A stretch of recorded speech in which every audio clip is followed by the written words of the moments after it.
Olá pessoal, tudo bem? Sou Gutenberg Leite, diretor executivo do Grupo Meta RH e jornalista responsável pelo nosso canal de informação. Estamos recebendo o Dr. Paulo Pedrosa, nosso parceiro, sócio do escritório Battaglia e Pedrosa Associados. Vamos falar sobre um tema muito atual, compliance. Se apresente, Dr. Paulo. Gutenberg, primeiro um prazer estar aqui, é sempre muito bom voltar à Meta, esse parceiro tão importante para a gente, e falando de um tema que é tão importante agora, principalmente nesse momento pós-Lava Jato e toda essa questão de corrupção, que é o compliance. Então é um prazer estar aqui, espero que a gente possa ajudar a esclarecer um pouco sobre esse tema. O prazer é todo nosso. Seja bem-vindo, Dr. Paulo. Muito tem se ouvido, se falado sobre compliance. O que é compliance? Gutenberg, você sabe que compliance, apesar do nome bonito, ele significa, na verdade, um programa de integridade. Na verdade, a gente importou o nome do direito estrangeiro, por isso que a gente manteve compliance, mas nada mais é do que a empresa que está de acordo com as regras, que cumpre a legislação brasileira. Então, estar em compliance ou ter um programa de compliance, nada mais é do que você ter um programa que permite você verificar se aquela empresa efetivamente cumpre todas as regras a que ela está submetida. Então, a legislação brasileira, inclusive, ela traduziu compliance como programa de integridade, que até me parece um nome melhor do que compliance, né? Mas basicamente é isso, é um programa que permite que as empresas cumpram e façam cumprir as normas da legislação brasileira. Exatamente, é uma palavra de origem americana, né? To comply. To comply, Exato. Doutor, qual a origem do compliance? O compliance, como o próprio nome denuncia, não foi criado no Brasil, né? Ele vem ali da legislação estrangeira, na verdade ele foi uma construção aí ao longo de vários anos. É até interessante a gente voltar um pouco na história, porque até muito pouco tempo atrás, vários países europeus, por exemplo, incentivavam que as empresas pagassem propina, pagassem dinheiro para governos estrangeiros para conseguir contratos, né? E isso era perfeitamente normal e perfeitamente incentivado pelos países. É muito interessante a gente voltar um pouco e perceber o quanto essa situação, que hoje é um absurdo, era normal. E aí você vê os países começam a perceber que isso é um problema e que isso gera uma questão ética complicada. E aí, principalmente nos Estados Unidos, tem a lei Sarbanes-Oxley, na Europa você também tem leis importantes que vão criando essa consciência de que as empresas devem agir de modo ético e dentro da legislação. Isso vem para o Brasil de um modo um pouco tardio. Basicamente, a gente começa a ouvir mais o termo compliance pós aí lei anticorrupção, ali 2013, e agora de forma um pouco mais acentuada depois da Operação Lava Jato. Então a gente começa a ouvir compliance no Brasil quando estouram os esquemas de corrupção, especialmente no âmbito da Lava Jato. Então o Brasil, para variar, está chegando tardiamente nessa questão do compliance, tanto que várias empresas estrangeiras, quando vêm fazer negócios no Brasil, exigem que as empresas brasileiras tenham esse programa e a maioria não tem. Então acabam perdendo negócios porque não tem um programa de compliance. E por falar da exigência das empresas ter um programa de compliance, ter o compliance, quais são as vantagens? Olha, o compliance ele está muito ligado com a questão da governança corporativa. Até se discute, mas qual que é a diferença de compliance e de governança? Ambos são relativamente parecidos. Na minha leitura, até o compliance é um capítulo da governança corporativa. E ambos eles têm, de certa forma, o mesmo objetivo. É trazer integridade, trazer ética, trazer o agir correto para a empresa. E isso não tem uma repercussão só no campo da ética. Evidentemente, isso vai trazer uma repercussão financeira para a empresa, né? Então, uma empresa que tem um programa de governança corporativa que efetivamente funcione, uma empresa que tem regras de compliance, é uma empresa que vai ter um passivo legal diminuído. Então, por exemplo, é uma empresa que tem um compliance no campo trabalhista. Certamente ela vai ter uma redução de ações trabalhistas. É uma empresa que tem um compliance no campo da corrupção, da lei anticorrupção. Ela não vai estar sujeita a imposição de multas, ou se eventualmente ela for multada por alguma ilegalidade, essa multa ela pode ser reduzida pelo fato dela ter um programa de compliance. Então o compliance ele vai trazer tanto um valor ético para a empresa, quanto uma redução de eventuais penalidades, até de um passivo legal que ela possa ter. E qualquer empresa pode ter o programa de compliance? Por exemplo, uma empresa, vamos dar um exemplo, uma oficina mecânica com 5 funcionários. É interessante porque a gente tem a ideia de que o compliance só funciona para grandes companhias, Petrobras, empresas grandes, né? E na verdade não é. O compliance ele não só pode, como ele deve ser implantado em qualquer tipo de empresa, independentemente do tamanho. E a explicação é muito simples. Toda empresa tem que seguir regras. A gente tem uma série de legislações no Brasil que devem ser cumpridas pela empresa e, nesse sentido, o programa de compliance deve existir se a empresa tem 1 ou 100 mil funcionários, não importa. Ela tem que seguir as regras e essas regras, a melhor forma de você saber se efetivamente elas estão sendo cumpridas é através da implantação de um programa de compliance.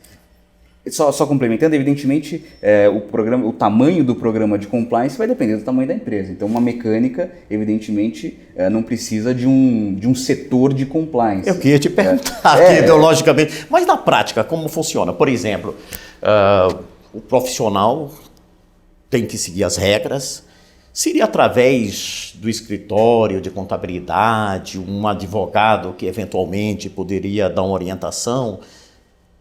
Na prática, como funciona para uma pequena empresa? Depende muito, o compliance ele é extremamente personalizado. Então, o compliance de uma empresa de 10 funcionários é absolutamente diferente de compliance de uma empresa de 1000 funcionários. Uma empresa de grande porte, por exemplo, muito provavelmente, assim como ela tem o CEO, o CFO, ela vai ter um Chief Compliance Officer. Então ela vai ter uma pessoa ali responsável por gerenciar o compliance dessa empresa. Dependendo do tamanho, até uma empresa externa de auditoria que vai fazer o gerenciamento desse compliance.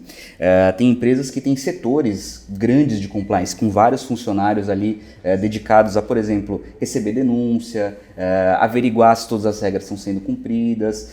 Agora, numa empresa menor, evidentemente você não vai conseguir contratar um funcionário especificamente para fazer isso. Então, onde a gente começa atacando nessas empresas menores é criando um plano de compliance, mostrando quais são as regras que têm que ser seguidas, mostrando para a diretoria quais são as consequências se aquilo não for feito e montando um plano simples e fácil de compreender que mostre para os funcionários que efetivamente aquela empresa segue padrões éticos e segue padrões legais e que qualquer desvio vai ser identificado e vai ser punido. Então, por isso que eu digo que o compliance ele é muito personalizado. Não tem uma receita de bolo para compliance, não tem um modelo que se aplique para todas as empresas.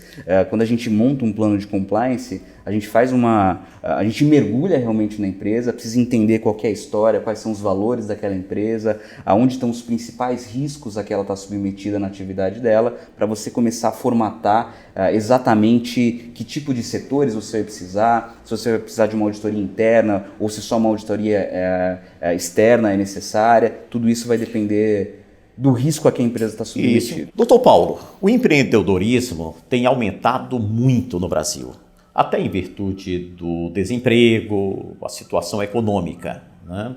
Então eu insisto na pergunta, como uma empresa, vamos imaginar, até 10 colaboradores, até 10 funcionários, pode viabilizar um programa de compliance?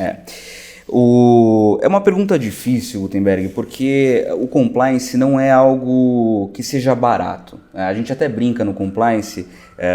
Mas é um investimento. É um investimento, exatamente. Ele não tem que ser encarado como uma despesa, e sim como um investimento que vai no futuro, a médio e longo prazo, evitar que essa empresa tenha multas ou passivos legais que saem muito mais caros.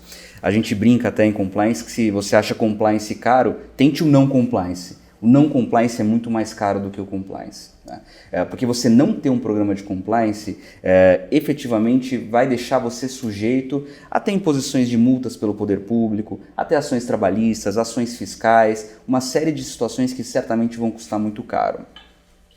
Para empresas pequenas, evidentemente a gente não vai montar um setor de compliance, ou não vai estabelecer que um funcionário vai ficar dedicado a isso, mas sempre é importante que exista alguém que conheça a fundo as regras e esteja lá para verificar se elas estão sendo cumpridas. Vamos pensar nesse exemplo de uma empresa de 10 funcionários. Assim como a gente elege, por exemplo, um membro da CIPA, a gente poderia eleger um membro responsável pela verificação se o compliance vem sendo cumprido ou não. Essa empresa, ela precisa... Nesse caso, deveria ser o proprietário, né? Depende, tá? A gente tem uma expressão em compliance que é o seguinte, the tone on the top. O que isso quer dizer? Você sempre precisa focar o compliance na mais alta diretoria ali. Se a diretoria ou o proprietário não estão dispostos a seguir o compliance, ele não funciona, né? Mas não necessariamente o proprietário precisa ser essa pessoa. Eu particularmente até nem recomendo que seja, tá? Porque o compliance... Pode ser o escritório de contabilidade? Pode ser. Poderia ser uma espécie de compliance externo, poderia ser o escritório de contabilidade. Porque o escritório de contabilidade ele já cuida de toda a folha de pagamento, registro dos funcionários. Quando é um pouco limitado, porque existem vários tipos de compliance. E aí, por isso que eu digo que não existe uma receita de bolo. Então, por exemplo, numa empresa de 10 funcionários, muito provavelmente, que trabalha só com o setor privado, o maior risco a que ela vai estar submetido, provavelmente é risco trabalhista, e risco contábil, risco financeiro de eventualmente recolher algum imposto errado, alguma coisa nesse sentido.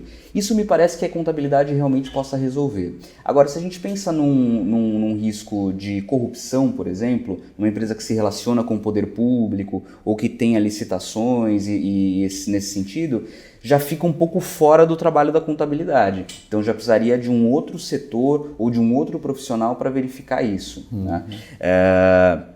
O que é importante para uma empresa de pequeno porte é, primeiro, ela ter um manual de compliance, onde ela diga para os seus funcionários quais são os valores daquela empresa, o que aquela empresa entende que é correto fazer, o que ela entende que não é correto fazer. Fundamental que exista um canal de comunicação. Então, olha, funcionário, se você identificar que algum colega seu, algum prestador de serviço está envolvido em alguma situação ilegal, está cometendo alguma ilegalidade, você tem que procurar essa pessoa, você não vai ser prejudicado por fazer denúncia. Então todas essas regras básicas de compliance, elas têm que estar muito claras, seja uma empresa de 1 funcionário, seja uma empresa de 5.000 funcionários. A base é a mesma. Então, diretoria envolvida, proprietários envolvidos, funcionários plenamente cientes das regras que eles têm que seguir e como eles têm que agir caso eles encontrem algum problema ou caso eles vislumbrem que alguém está cometendo alguma ilegalidade.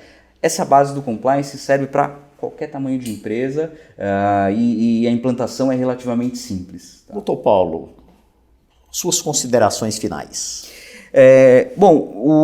Eu queria falar, Gutenberg, primeiro agradecer o convite, é um prazer estar aqui, e ressaltar a importância, principalmente da Meta estar preocupada com esse tema também de compliance com seus parceiros, porque a regra do jogo no Brasil está mudando, né? Assim como está mudando no mundo, no Brasil ela também está mudando. Antigamente, até ontem, era muito comum que tudo fosse resolvido com um jeitinho brasileiro, né? Então chegava o fiscal, você dava um jeitinho e meio que essa era a regra do jogo que não vou dizer todo mundo, evidentemente que não é a regra geral, mas que grande parte das empresas brasileiras adotava, vide os grandes escândalos da Petrobras. A gente não está falando de empresa pequena, a gente está falando de grandes empresas envolvidas ali em problemas sérios de corrupção, né? Isso ficou muito claro através da Operação Lava Jato.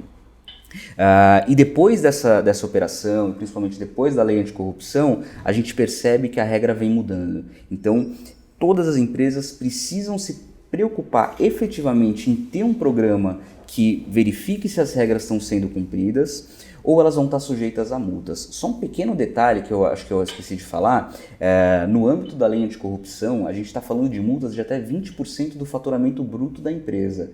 Então é uma multa que efetivamente pode quebrar uma empresa pequena ou grande. Na minha opinião, uma multa de 20% sobre o faturamento bruto, eu acho que nenhuma empresa resiste, tá? Quebra mesmo. Porque Quebra.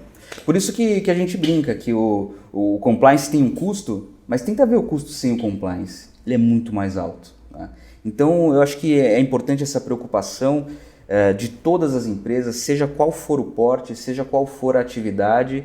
É muito mais barato prevenir do que você efetivamente tentar resolver o problema depois que ele já aconteceu.